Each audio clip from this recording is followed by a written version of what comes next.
Olá, eu sou o Bruno Proença e este é o podcast do Banco de Portugal. Hoje vamos conversar com a diretora do Departamento de Estabilidade Financeira do Banco de Portugal, Ana Cristina Leal, e com a coordenadora da área, Fátima Silva, sobre as alterações à recomendação macroprudencial para o crédito que vão entrar em vigor a 1 de abril. Ana Cristina, Fátima, muito boa tarde. Muito obrigado por terem aceito este convite. E a primeira questão para a Fátima: quais são as alterações à recomendação macroprudencial para o crédito que vão entrar em vigor agora a 1 de abril? Muito boa tarde. A partir de 1 de abril, a maturidade máxima dos novos contratos de crédito à habitação deixa de ser 40 anos, como até agora, e passa a ser em função da idade do mutuário. Assim, para mutuários com uma idade inferior ou igual a 30 anos, a maturidade continua a ser de 40 anos. Para mutuários com uma idade entre superior a 30 anos e inferior ou igual a 35 anos, passa a ser de 37 anos, e para mutuários com uma idade superior a 35 anos, passa a ser 35 anos. E quais foram as razões que estiveram por trás desta necessidade de ajustamento à medida macroprudencial para o crédito? A recomendação macroprudencial, que foi anunciada em 2018 e já está implementada desde julho desse mesmo ano, tinha dois objetivos. O primeiro objetivo é, de certa forma, garantir que os bancos não assumam risco excessivo e contribuir para a resiliência do próprio setor financeiro para absorver choques. E um segundo objetivo, que é garantir o acesso sustentável a financiamento por parte das famílias, minimizando o seu risco de incumprimento. A recomendação no seu todo compreende um conjunto de limites que as instituições devem observar a quando avaliam a solvabilidade e vão conceder um crédito a mutuários. O primeiro desses limites é, designadamente, o montante total de empréstimo em relação ao colateral que é dado em garantia, designado em inglês por LTV. Depois temos outro limite que compreende a taxa de esforço, que é o montante total de empréstimos, de custos associados a um determinado empréstimo em relação ao rendimento líquido. E temos também ainda limites à maturidade máxima do crédito, quer à habitação, quer ao consumo, e limites relativamente à maturidade média das novas operações de crédito concedidas num determinado ano, e que nós impusemos que esse limite deveria ser de 30 anos no final de 2022. A adoção de um limite ao prazo original da maturidade dos novos contratos de crédito à habitação é justificada por três argumentos. O primeiro prende-se com o facto de não haver a hipótese de contornar o rácio da taxa de esforço por um aumento da maturidade. O segundo está relacionado com o facto de, numa situação de dificuldade financeira por parte do mutuário, ser possível reestruturar o crédito e estender a maturidade. E, por fim, o último objetivo é que se observava que Portugal tinha uma divergência face a outros países europeus relativamente à maturidade média. Nesse sentido, o banco considerou por bem, na atualidade, alterar essa maturidade média. E porquê isto?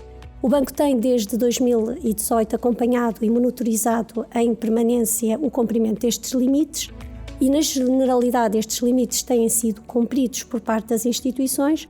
Contudo, desde 2019, que o limite previsto na recomendação desde 2018, haver uma convergência linear e gradual para a maturidade para 30 anos no final de 2022, não estava a ser cumprido.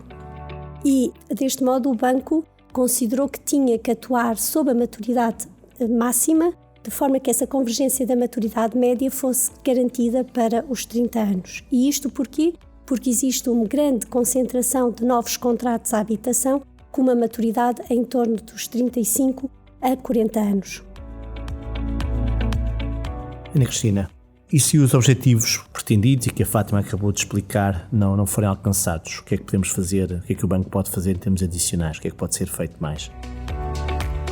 Bom, em primeiro lugar, gostaria de realçar que nós esperamos um elevado cumprimento da alteração da recomendação por parte das instituições. Bom, isto tem a ver com o facto, com esta exceção, as instituições têm estado sistematicamente a cumprir com a recomendação, aliás, convergiram muito rapidamente quando ela foi lançada em 2018, e deste ponto de vista, embora seja uma recomendação, ela é uma referência a nível internacional, portanto um sucesso deste ponto de vista. Outro ponto relevante é que nós consultamos um conjunto alargado de entidades. Já o fizemos quando lançámos a recomendação e, aliás, na própria preparação da recomendação e também quando já fizemos outras alterações.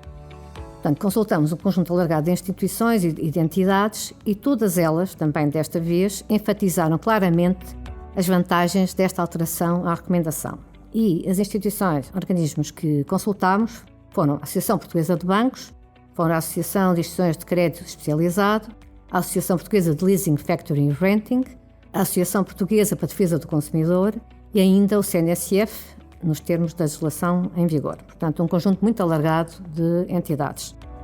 Isto também é bastante relevante, porque, como se vê, há unanimidade relativamente às vantagens desta alteração. Agora, em qualquer caso, o banco irá monitorizar o cumprimento da alteração da recomendação por parte das instituições e tentar evitar que haja potenciais distorções de concorrência.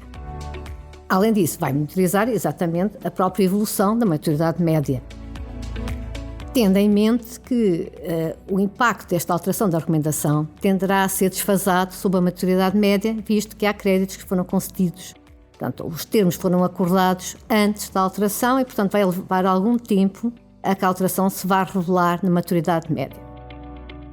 Tendo tudo isto em consideração, se de facto acharmos que for necessário, e porque a convergência não está como nós a consideramos adequada, teremos então de tomar novas medidas.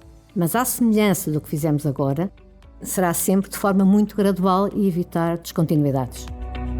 Esse é um ponto importante, porque quando o banco anunciou este ajustamento, digamos assim, à medida macroprudencial que já tinha sido anunciado previamente, houve exatamente alguns comentadores que vieram dizer que este limitar da maturidade dos novos empréstimos pode de alguma forma provocar aqui um travão no acesso ao crédito.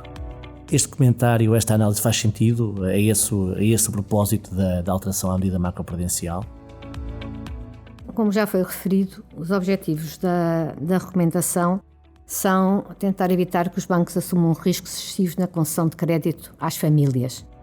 E isto porque queremos reforçar a resiliência quer das instituições, quer das próprias famílias a eventuais eventos adversos e assim minimizar o incumprimento das famílias. O que está normalmente associado a situações de sobreendividamento, que tendem a ser extremamente penalizadoras para as famílias quando ocorrem. Portanto, temos que ter isto em mente. O que é que a recomendação tem feito? Bem, a recomendação tem tentado evitar, de facto, que o crédito seja concedido a situações de alto risco.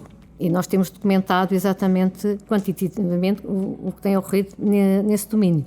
Portanto, estamos a promover a estabilidade financeira com esta argumentação. A alteração que agora estamos a introduzir vai no mesmo sentido, portanto, promover a estabilidade financeira. Como sempre, nós fazemos uma análise quantitativa dos potenciais impactos que as alterações à recomendação podem ter, aliás, também à própria recomendação quando ela foi criada. Dessas análises quantitativas, os resultados que nós temos é que o impacto, quer sobre o crédito, quer sobre as taxas de esforço, tenderá a ser reduzido, a taxa de esforço média. Além disso, como também nós temos limites para a taxa de esforço, tudo indica que as instituições vão continuar a conseguir cumprir com os limites para a taxa de esforço. Contudo, é evidente que não é possível estimar com exatidão como é que os bancos vão reagir, como é que eles vão atuar e também como as próprias famílias vão reagir a esta alteração da recomendação. Portanto, há sempre aqui alguns elementos de incerteza, mas a nossa expectativa é que o impacto seja relativamente limitado. Ana Cristina, Fátima, muito obrigado por esta oportunidade. Conheça melhor a recomendação macroprudencial para o crédito e a forma como tem sido aplicada pelo sistema financeiro no site do Banco de Portugal.